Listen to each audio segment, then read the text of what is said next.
Hello friends, welcome to my channel. कैसे हैं आप सभी? आई होप बहुत ही अच्छे होंगे और मन लगाकर अपनी पूरी फोकस के साथ पढ़ाई कर रहे होंगे। आज हमने लिया है 9 दिसंबर 2018 का ईवीएस का पेपर। फर्स्ट पेपर है इसका। आज हम ईवीएस का जो क्वेश्चंस हैं वे कवर करेंगे। आपको मेरी वीडियो कैसी लगी कमेंट में ज़रूर बताइएगा, और अगर पसंद आए, थोड़ी भी पसंद आए तो लाइक, शेयर और सब्सक्राइब जरूर कीजिएगा। अपने दोस्तों तक ये वीडियो को जरूर पहुँचाएं, उन्हें भी प्रीवियस ईयर क्वेश्चन बहुत ज़रूरी है। 7 जुलाई को हमारा जो एग्ज़ाम है उसके लिए बहुत ही हेल्पफुल रहेगी ये वीडियो आपकी। तो चलिए आइए आज की वीडियो स्टार्ट करते हैं। क्वेश्चन नंबर 61 है, what is the location of Jammu Kashmir and Goa with respect to Bihar in India. Bharat में बिहार के सापेक्ष जम्मू कश्मीर और गोवा की स्थिति क्या है? पूर्व और पश्चिम, या पश्चिम और पूर्व, या उत्तर पश्चिम और दक्षिण पश्चिम, या दक्षिण पश्चिम और उत्तर पूर्व। तो इसका सही आंसर है ऑप्शन नंबर 3, उत्तर पश्चिम और दक्षिण पश्चिम।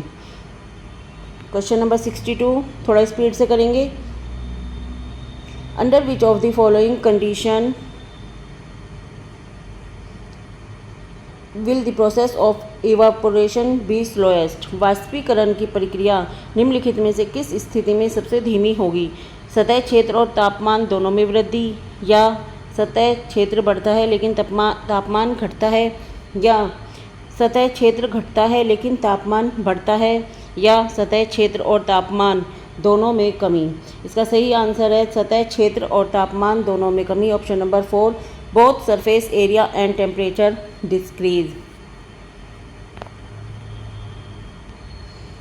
Question number 63, the ability to understand relative position of places, distances and direction is. स्थानों, दूरियों, दिशाओं की सापेक्ष स्थिति को समझने की क्षमता है दिशात्मक कौशल, चित्रण कौशल, स्थितीय कौशल, ग्राफिक कौशल। इसका सही आंसर है चित्रण कौशल, option number 2, mapping skill. Question 64 is, which national curriculum framework यानी कि NCF recommended environmental studies to be taught as an integrated curricular area at the primary level. किस राष्ट्रीय पाठ्यचर्चा फ्रेमवर्क NCF ने प्राथमिक स्तर पर एकीकृत पाठ्यचर्चा क्षेत्र के रूप में पढ़ाए जाने के लिए पर्यावरण अध्ययन की सिफारिश की है? NCF 2005, NCF 1988, NCF 2000, NCF 1975। इसका सही आंसर क्या है? NCF 1975, answer option number 4, NCF 1975 इसका सही आंसर है। देख लेते हैं question number 65 is, which region has the practice of shifting cultivation in India. Bharat में किस क्षेत्र में स्थानांतरित कृषि को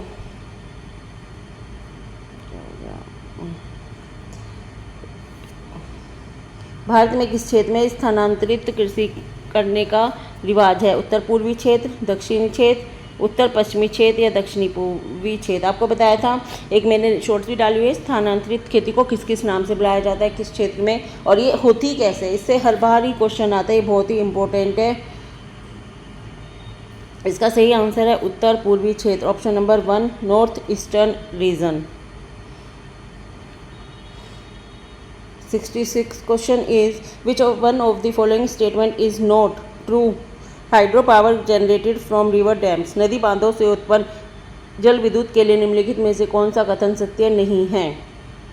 बांध टिकाऊ विकास को प्रोत्साहित करते हैं, या यह पानी और हवा को प्रदूषित नहीं करता, या जल विद्युत सुविधाओं से बड़े पर्यावरणीय प्रभाव हो सकते हैं, या बांध स्वदेशी लोगों को अपनी नदी के जीवन रेखाओं से अलग करते हैं। इसका सही आंसर है बांध टिकाऊ विकास को प्रोत्साहित करते हैं, option number 1, dams encourage sustainable growth. 67 question is, which of the following is are green house gases. निम्नलिखित में से कौन सी ग्रीन हाउस गैस है? कार्बन डाइऑक्साइड, मीथेन, जलवाष्प, या उपयुक्त सभी। 4 all of the above. Carbon dioxide, methane और जलवाष्प, ये तीनों ही हमारी ग्रीन हाउसेज हैं। तो इसका सही आंसर है ऑप्शन नंबर 4। क्वेश्चन 68, भारत में why are cold desert in India not affected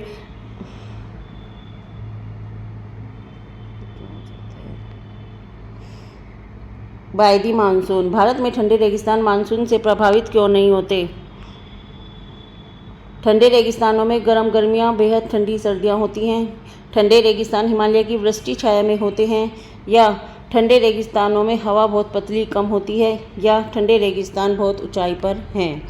इसका सही आंसर है ठंडे रेगिस्तान हिमालय की वृष्टि छाया में होते। Option number 2, cold desert lie in the rain shadow of the Himalayas. 69 question is which one of the following is responsible for turning Taj Mahal yellow?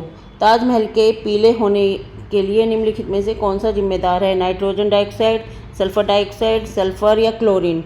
Sulphur dioxide. इसका ऑप्शन है 2, sulphur dioxide is the right answer. 70 प्रश्न है आपका। Who build the Golconda fort? Golconda किला किसने बनवाया था? Number 1 है चोल राजवंश, सेकंड है चालुक्य राजवंश, नंबर 3 काकतीय राजवंश, नंबर 4 पल्लव राजवंश। तो सही आंसर बताइए इसका। अगर आपको आता है तो कमेंट बॉक्स में करते रहिए, इससे आपका रिवीजन बहुत फास्ट हो जाएगा। अगर आते हैं आपको क्वेश्चन तो करते रहिए। ऑप्शन नंबर इसका है काकतीय राजवंश 3 इज द राइट आंसर। 71 है what is the mass of an object with an density of 50 g/ml and a volume 3 ml? किस 15 g/ml घनत्व और 3 ml आयतन वाले किसी वस्तु का द्रव्यमान क्या होगा? इसका सही आंसर है option number 2, 45 g। Which one of the following is a scalar quantity? निम्नलिखित में से कौन सी अदिश राशि है? द्रव्यमान, गुरुत्वाकर्षण, संवेग या भार? इसका सही आंसर है द्रव्यमान यानी mass. Option number 1 is the right answer. 73 is an object in which no light rays can pass through is called? एक ऐसी वस्तु जिनमें से कोई प्रकाश किरण गुजर नहीं सकती कहलाती है? अपारदर्शी, पारभासी, पारदर्शी या उत्तल? इसका सही आंसर है अपारदर्शी। Option number 1 opaque. 74 question is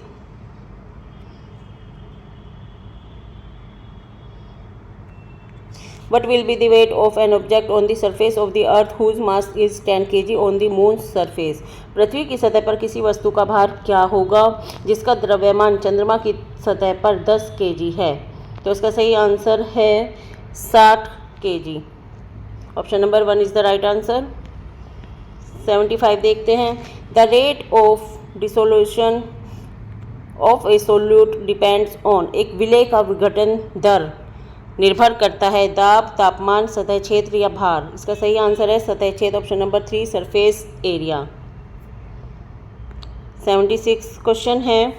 Sushma wants her students to be sensitize for conservation of trees. Which one of the following is the most suitable strategy to do so? Sushma चाहती है कि उसके छात्रों को पेड़ के संरक्षण के लिए संवेदनशील बनाया जाए। निम्नलिखित में कौन सी ऐसा करने की सबसे उपयुक्त रणनीति है? कक्षा में बहस आयोजित करना, समूह चर्चा या पोस्टर बनाना, या बच्चों को एक पौधे को अपनाने पोषित करने में मदद करना? इसका option number 4 is the right answer. Helping children to adopt a nurture a plant. 77 is Abhay asked his student to do a survey in groups on disease that people in their neighborhood suffered from. The survey is not mentioned in the textbook. Which option is not relevant for this teaching learning strategy? अभय ने अपने छात्रों से उन बीमारियों पर समूहों में एक सर्वेक्षण करने के लिए कहा जिनसे उनके पड़ोस के लोग पीड़ित थे। पाठ्य पुस्तक में सर्वेक्षण का उल्लेख नहीं किया गया है। इस शिक्षण अधिगम की रणनीति के लिए कौन सा विकल्प प्रासंगिक नहीं है? आपको नहीं नोट देखना है, जो इसमें ऑप्शन में भी नेगेटिव वर्ड है वो ही आंसर होगा। इसने समुदाय के साथ बातचीत करने का अवसर प्रदान किया नहीं। ऑप्शन और देखेंगे। इससे बच्चों को वास्तविक जीवन के साथ सीखने में मदद मिलेगी नहीं। इसने बच्चों को डेटा हैंडलिंग समझने और एक साथ काम करने में सक्षम बनाया नहीं। इससे समुदाय को उन बीमारियों को समझने में मदद मिली जिनसे वे पीड़ित थे। Option number 4 is the right answer.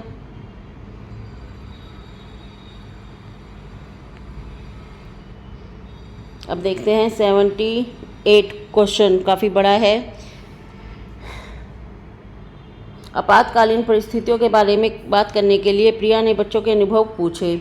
जब उन्हें कभी आपात स्थिति का सामना करना पड़ा, बच्चों ने आग, बिजली के झटके, सड़क दुर्घटनाओं के साथ अपने अनुभव सुनाए। उन्होंने प्रश्न पूछे, उनकी मौजूदा समझ को आकलन किया।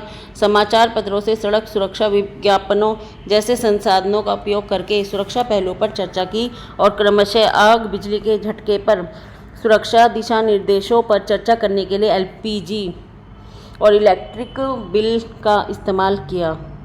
प्रिया द्वारा अपनाया गया सबसे उपयुक्त दृष्टिकोण कौन सा है?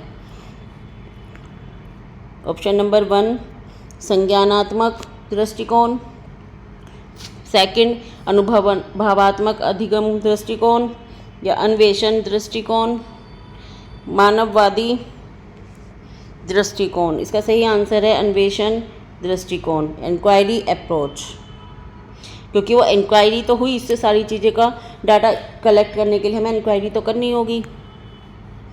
79 is community is an important teaching learning resource because. समुदाय एक महत्वपूर्ण शिक्षा अधिगम संसाधन है क्योंकि यह रास्ता सुलभ है।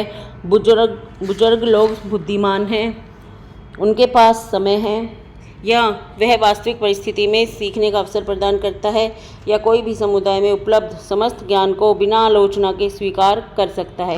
इसका सही आंसर ऑप्शन नंबर 3 है, वास्तविक परिस्थिति में सीखने का अवसर प्रदान करता है। It provides learning opportunity in real setting. 80 is in EVS teaching learning linking classroom learning to life outside school and enriching it implies. EVS शिक्षण अधिगम में कक्षा में प्राप्त अधिगम को विद्यालय के बाहर के जीवन से जोड़ने और इसे समृद्ध करने का तात्पर्य है। पाठ्य पुस्तकों से बाहर जाना या वैश्विक पर्यावरणीय मुद्दों चिंताओं को पाठ्य पुस्तकों से लिंक करना, या पूर्ण विद्यालय दृष्टिकोण, या पाठ्य चर्चा से बाहर जाना। इसका सही आंसर है पाठ्य पुस्तकों से बाहर जाना, going beyond the text books. अच्छा, पाठ्य पुस्तकों से बाहर जाना है, सॉरी। इसका सही answer option number 1 going beyond the text books, पाठ्य पुस्तकों से बाहर जाना। ये था पाठ्य चर्चा, यानी जो उसका करिकुलम है उससे नहीं जाना है, पाठ्य पुस्तकों से बाहर जाना है। उसके भी बाहर एक दुनिया है जिसके बारे में हमें बच्चों को सिखाना है। चलिए 81 is to class 3rd students. Rama taught that a father, mother, their children constitute nuclear family, and if grandparents, other relatives stay along, it is an extended family. What do you think of this? कक्षा 3rd के छात्रों को रमा ने सिखाया कि पिता, माता और उनके बच्चे एकल परिवार का गठन करते हैं। एकल परिवार यानी न्यूक्लियर फैमिली।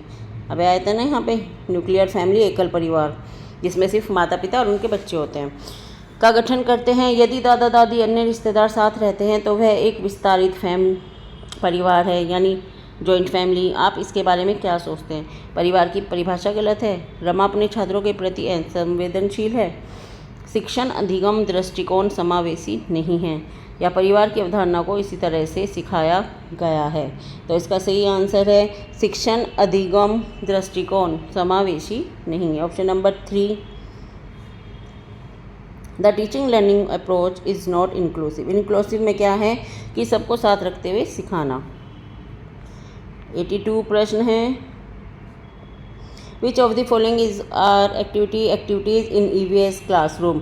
निम्नलिखित में से कौन सी ईवीएस कक्षा में गतिविधि या गतिविधियां हैं? चित्र पढ़ना, फील्ड भ्रमण, शाम पट का उपयोग या उपयुक्त सभी।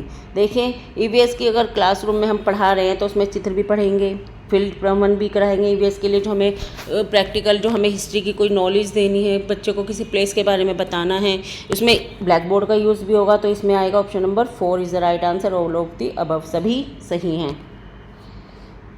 83 is environmental studies curriculum may lead to holistic learning of children if it is. पर्यावरण अध्ययन पाठ्यक्रम बच्चों की समग्र शिक्षा का कारण बन सकता है यदि यह है एकीकृत, समावेशी या विषयगत या उपयुक्त सभी। इसका आंसर है ऑल ऑफ द अबव। इसके चारों ऑप्शन सही हैं। 84 is the EVS textbook has a chapter on snake charmer. It is intended to make children aware and be sensitized. EVS पाठ्यक्रम में सपेरों पर एक अध्याय है। इसका उद्देश्य बच्चों को जागरूक करना और संवेदनशील बनाना है। 1 कि यह एक अवैध कार्य है या सपेरों के लिए, क्योंकि बच्चे इन दिनों अक्सर उन्हें नहीं देखते हैं, या 3 सपेरे सांपों को नुकसान नहीं पहुंचाएं और अपने आजीविका से वंचित करने से पहले विकल्पों को प्रदान करने की आवश्यकता है, या पशुपालन आजीविका का अच्छा स्रोत है। इसका option 3 is the right answer, that snake charmers may not harm snakes and they need to be provided and with alternatives before depriving them of their livelihoods। चलिए आगे चलते हैं। अब question number 85 is which is the most relevant to the midday meal time in school। Mid day meal के समय के लिए कौन सा सबसे प्रासंगिक है? शिक्षण अधिगम के साथ इसका कोई लेना देना नहीं है। EVS शिक्षण अधिगम के लिए अच्छा शिक्षण अधिगम का अवसर है, या यह उन बच्चों के लिए जो विद्यालय में खाली पेट आते हैं, या यह शिक्षण अधिगम के बहुत ही मूल्यवान समय को बर्बाद करता है। यह EVS शिक्षण अधिगम के लिए एक अच्छा शिक्षण अधिगम का अवसर है। Option number 2 is the right answer. 86 is what does learning without burden in the context of environmental studies imply। पर्यावरण अध्ययन के संदर्भ में बोझ के बिना सीखना क्या बताता है? स्कूल बैग का कम वजन, EVS पाठ्य पुस्तकों में अध्यायों की कम संख्या, या अबोध का भार कम करने की ज़रूरत है, या EVS पाठ्यक्रम को आधा कम करने की ज़रूरत है। इसका सही आंसर है अबोध का भार कम करने की ज़रूरत है। Load of incomprehension needs to be reduced. 87 is what purpose does group learning serve in an EVS classroom. EVS कक्षा में समूह में सीखने का क्या उद्देश्य है?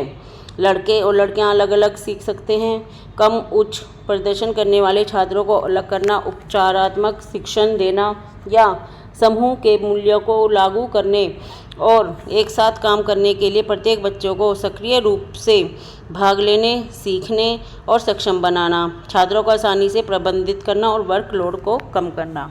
देखिए सक्रिय मीनिंग आया, सक्रिय मतलब एक्टिव, जिसमें बच्चा एक्टिव होगा तो आपके लिए पॉजिटिव है, वो आंसर होगा ही होगा। जिसमें आपको दिखाया गया है कि बच्चा पॉजिटिव है, एक्टिव होकर लर्निंग कर रहा है, तो हमारा इसका ऑप्शन है 3 to inculcate values of cooperation and working together to enable each child participate actively and learn। 88 is what is the full form of बाला। बाला का पूरा रूप क्या है? मस्तिष्क सहायता प्राप्त अधिगम असाइनमेंट, अधिगम सहायक के रूप में ब्रेल, अधिगम सहायक के रूप में बिल्डिंग, ब्रेल सहायता प्राप्त अधिगम आकलन। इसका सही आंसर है building as learning aid, option number 3। हमारी जो स्कूल की बिल्डिंग है उसको आजकल देखा होगा आपने, बहुत ही कलरफुल बनाया गया है, पेंटिंग की जाने लगे हैं, उसको हम एक लर्निंग एड की तरह, लर्निंग एड की जगह यूज़ करने लगे हैं। उससे बच्चों को सिखाने की कोशिश की जाती है, उस पर राष्ट्रगान, उस पर पोइट्री लिखी जाती है, पिक्चर्स बनाई जाती है, स्कूल जाते हुए बच्चों की तस्वीरें दिखाई जाती हैं। तो हमारी जो स्कूल की बिल्डिंग है वो हमारे पास एक लर्निंग एड का काम करती है। तो BALA it means building as learning aid, BALA, B for building, A for as, L for learning, A for aid।